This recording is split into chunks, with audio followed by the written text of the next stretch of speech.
तो यार और बताओ कैसे हो, जिंदगी कैसी चल रही है, मजा आ रहा है ना? अगर नहीं आ रहा तो अब आएगा। क्रंची रोल ने धमाका किया है। जुलाई के लिए टोटल 12 एनिमे का स्लेट निकाला है जो तुम्हें अगले महीने हिंदी डब में देखने मिलेंगे। कल एक हमारे भाई कमेंट सेक्शन में कह रहे थे क्रंची रोल का सब्सक्रिप्शन बेकार ही ले लिया, तो भाई लो अभी तुम्हारा पूरा पैसा वसूल होगा।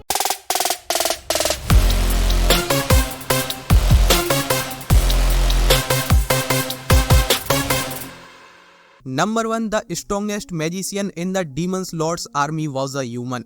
के डीमन किंग आर्मी का सबसे पावरफुल मैजिशियन है। अकेले के दम पर उसने बहुत सारे बॉस को अपने नाम किया है। जिस तरीके से ये अपने दुश्मनों की हड्डियां तोड़ता है वो सिर्फ एक राक्षस ही कर सकता है, और उसके ऐसी बिहेवियर की वजह से हर कोई उससे अपना रास्ता नाप के चलता है, फिर चाहे वो उसके दोस्त हो या दुश्मन। पर कोई ये नहीं जानता इके के कुछ सीक्रेट्स भी हैं जो वो किसी के साथ शेयर नहीं करता। असल में इके इंसान है और उसकी लाइफ का एम है वो इंसानों और डीमंस के बीच दोस्ती कराना चाहता है। उसे लगता है सबको लड़ाई छोड़कर साथ में रहना चाहिए। तो ये इसेकाई रीइंकार्नेशन थीम पर बेस्ड फैंटेसी एनिमे है जो अगले महीने तुम्हें हिंदी डब में देखने को मिल जाएगा। तो मेरे जितने भी दोस्त इसेकाई एनिमे की डिमांड कर रहे थे, ये लो भाई तुम्हारा एनिमे। और हाँ, पहले मैंने इसेकाई एनिमे पर जितने वीडियो बनाए हैं उनके लिंक भी मैंने डिस्क्रिप्शन में डाल दिए हैं, चाहो तो देख लेना। Number 2, Twilight out of focus. इस एनिमे को कौन देखेगा वो तो मुझे नहीं पता, मेरा काम है बताना, तो बता दे रहा हूँ। मैं ऐसा बोल रहा हूँ क्योंकि इस एनिमे के अंदर तुम्हें बॉयज लव देखने मिलने वाला है। तो दो लड़के हैं जो कि रूममेट्स हैं। उन्होंने साथ में रहने से पहले एक दूसरे के लिए 3 रूल्स बनाए थे, या तुम कह सकते हो 3 प्रॉमिसेस किए थे। पहला, माओ किसी भी कंडीशन में किसी को ये नहीं बता सकता उसका रूममेट हिसासी गे है। दूसरा, हिसासी माओ के लिए अपने अंदर कोई फीलिंग्स नहीं ला सकता। एंड तीसरा,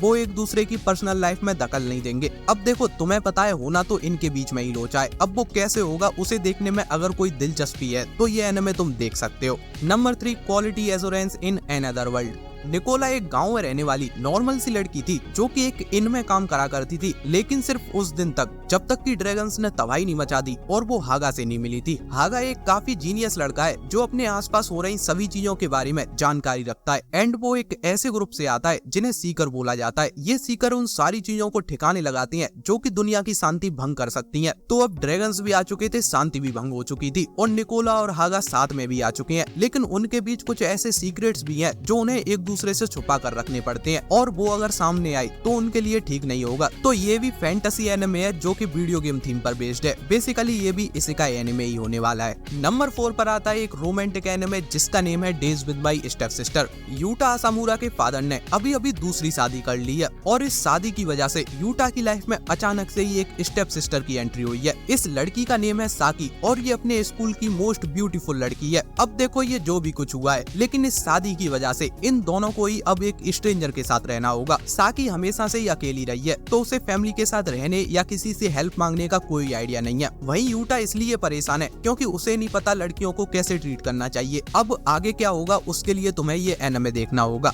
number 5, tower of God season 2। देखो, इसका फर्स्ट सीजन तो पहले से ही हिंदी में क्रंची रोल पर अवेलेबल है। अभी दूसरा सीजन आ रहा है। अगर तुमने पहला ही नहीं देखा तो दूसरे का प्लॉट बताने का कोई सेंस नहीं बनता, क्योंकि जो अब पहला देखेंगे उनके लिए स्टोरी स्पॉइल हो जाएगी और जिन्होंने पहला देखा हुआ है उन्हें पहले से ही पता होगा आगे हमें क्या देखने मिलेगा। अगर फिर भी तुम्हें स्टोरी जाननी है तो जिस वीडियो में मैंने इस एनिमे की बात की थी उसका लिंक डिस्क्रिप्शन में डाल दूंगा, वहां से तुम देख लेना। नंबर 6 पर उस जॉनरा का एनिमे है जो ज्यादातर एनिमे फैंस को देखना पसंद होता है। शोनेन थीम पर बेस्ड एक्शन फैंटेसी एनिमे जिसमें तुम्हें मैजिक देखने को मिलता है और ये सब कुछ चल रहा होता है एक स्कूल के अंदर। तो कमेंट्स में बताना जरूर कौन कौन है जिन्हें ऐसे एनिमे देखना पसंद है। इस एनिमे के अंदर तुम्हें स्टोरी देखने को मिलेगी सेफोर्ड की। सेफोर्ड ने अपने बचपन के दोस्त से प्रॉमिस किया था कि वो रीगार्डन मैजिक एकेडमी में पहुंचकर इतना बड़ा मैजिशियन बन के दिखाएगा, एक दिन वो मैजिकल वर्ल्ड के टॉप पर होगा। लेकिन क्या वो अपना प्रॉमिस पूरा कर पाएगा जब उसे पता ही नहीं है मैजिक यूज कैसे करते हैं, और उसके हाथ में जो एक नॉर्मल सी तलवार है, क्या वो उसके ट्रू पोटेंशियल को बाहर ला सकती है? देखो, इस एनिमे को पता लगाओ। इस एनिमे का नेम है Wistoria.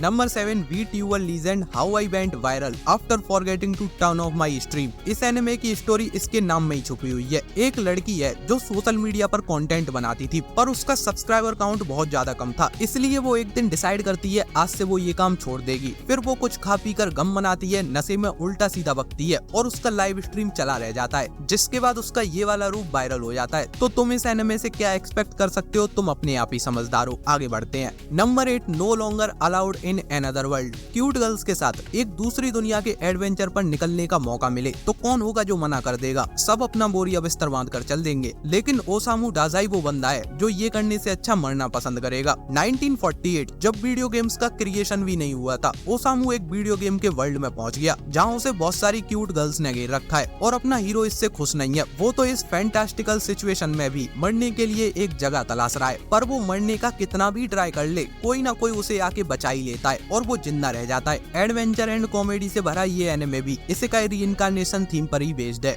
Number 9, Alya sometimes hides her feelings in Russian. इस एनिमे के अंदर तुम्हें स्टोरी देखने को मिलेगी हाफ रशियन गर्ल आलिया की। आलिया इतनी ब्यूटीफुल लड़की है, उसे अपने स्कूल की आइडल माना जाता है। स्कूल का एक एक लौंडा उसे अपना दिल दे बैठा है, लेकिन एक प्रॉब्लम है, वो इतनी ज्यादा ब्यूटीफुल है कोई उससे बात करने के लिए भी अपने अंदर कॉन्फिडेंस नहीं ला पाता। पर कुछ एक्सेप्शन केमिस्ट्री से बाहर भी होते हैं और वो एक्सेप्शन है आलिया का बेंच पार्टनर कूजे, एक एवरेज स्टूडेंट पर इकलौता इंसान जिसने उस लड़की का ध्यान अपनी ओर खींच रखा है जिसके पीछे पूरी दुनिया पागल हो रखी है। कुल मिला के बात ये है, आलिया इसे पसंद करती है, लेकिन वो अपनी फीलिंग्स कूजे को हमेशा रशियन लैंग्वेज में बताती है जिससे वो उसे समझ ना पाए। अब यहाँ कहानी में ट्विस्ट है। देखो बात ऐसी है, कूजे को रशियन समझ में आती है, फिर भी वो ऐसे नाटक करता है जैसे उसे तो कुछ समझ ही नहीं आ रहा। तो ये काफी क्यूटनेस एंड कॉमेडी से भरा रोमांस एनिमे होने वाला है। नंबर 10, बाय बाय अर्थ। एक ऐसी दुनिया जहाँ सिर्फ एंथ्रोपोमॉर्फिक एनिमल्स ही रहते थे, उसी दुनिया में बेले लेवलिक अकेली ऐसी लड़की है जिसने एक इंसान के रूप में जन्म लिया है। उसके कोई पंख एंड फर नहीं थे, इसीलिए उसे फेसलेस का भी टैग दे दिया गया। अगर तुम्हें पता नहीं है तो एंथ्रोपोमॉर्फिक एनिमल्स का मतलब होता है animal with human like characteristics. तो बेले लेवलिक इस दुनिया में बहुत ज्यादा अकेली थी, ऐसा कोई भी नहीं था जिससे वो अपनी पहचान करा सके। तो तुम्हें इस एनिमे के अंदर देखने को मिलेगी बेले की जर्नी जब वो निकलेगी अपने पूर्वजों को ढूंढने के लिए, हाथ में एक तलवार लेके जिसका साइज शायद उसकी हाइट से भी बड़ा हो सकता है। नंबर 11 पर आता है कॉमेडी और रोमांस के साथ एक स्लाइस ऑफ लाइफ एनिमे जिसके अंदर तुम्हें एक कमिंग ऑफ एज स्टोरी देखने को मिलेगी। माकी ने टू मैनी लॉसिंग हीरोइंस। काजुहिको ने अभी अभी गलती से या एक्सीडेंटली अपने स्कूल की मोस्ट पॉपुलर लड़की आना यानामी को उसके बचपन के दोस्त से रिजेक्ट होते हुए देखा है। मतलब एक तरफा प्यार में धोखा मिला है लड़की को। पर एक बात समझ में नहीं आ रही, इस एनिमे का प्लॉट एक अलग सा सुकून क्यों दे रहा है। खैर छोड़ो, मुद्दा ये है जब से काजुहिको ने ये अनोखा पल विटनेस किया है तब से ही वो लगातार कई ऐसी बेबस लड़कियों के रोमांटिक ड्रामा के लफड़ों में पड़ता ही चला जा रहा है। जबकि कुछ दिन पहले तक वो सिर्फ किसी स्टोरी का एक बैकग्राउंड कैरेक्टर हुआ करता था और अभी वो मेन कैरेक्टर बन चुका है। एंड अपना लास्ट नंबर 12 पर आता है why does nobody remember me in this world. एक टाइम था जब अर्थ पर 5 अलग स्पीसीज के बीच वॉर चल रहा था। हर स्पीसीज अर्थ के ऊपर अपना डोमिनेंस चाहती थी, लेकिन वो वॉर खत्म हुआ ह्यूमैनिटी की जीत के साथ। महान हीरो सिड ने बाकी 4 स्पीसीज को एक सील के अंदर कैद कर दिया, लेकिन अब एक बार फिर से वो सील टूट चुकी है और जिस हीरो को उन सील पर नजर रखने और आने वाली लड़ाई के लिए तैयार किया जा रहा था, उस हीरो के सामने आज दुनिया एक बार फिर से बदल चुकी है। आसमान में ड्रैगन्स एंड डीमंस दिख रहे हैं और वो दुनिया जिसे अपना हीरो प्रोटेक्ट करने वाला था, उस दुनिया में किसी को यही याद नहीं है कि ये लड़का है कौन, जबकि उसे हर कोई याद है। तो इस एनिमे का प्लॉट मुझे काफी सही लग रहा है, साईफाई थीम पर बेस्ड है। इस एनिमे को मैं तो 100% देखने वाला हूँ। इसी के साथ वीडियो पसंद आया है तो कमेंट्स में बताना जरूर, लाइक से सब्सक्राइब भी कर देना। जल्दी मिलते हैं, तब तक के लिए बाय बाय।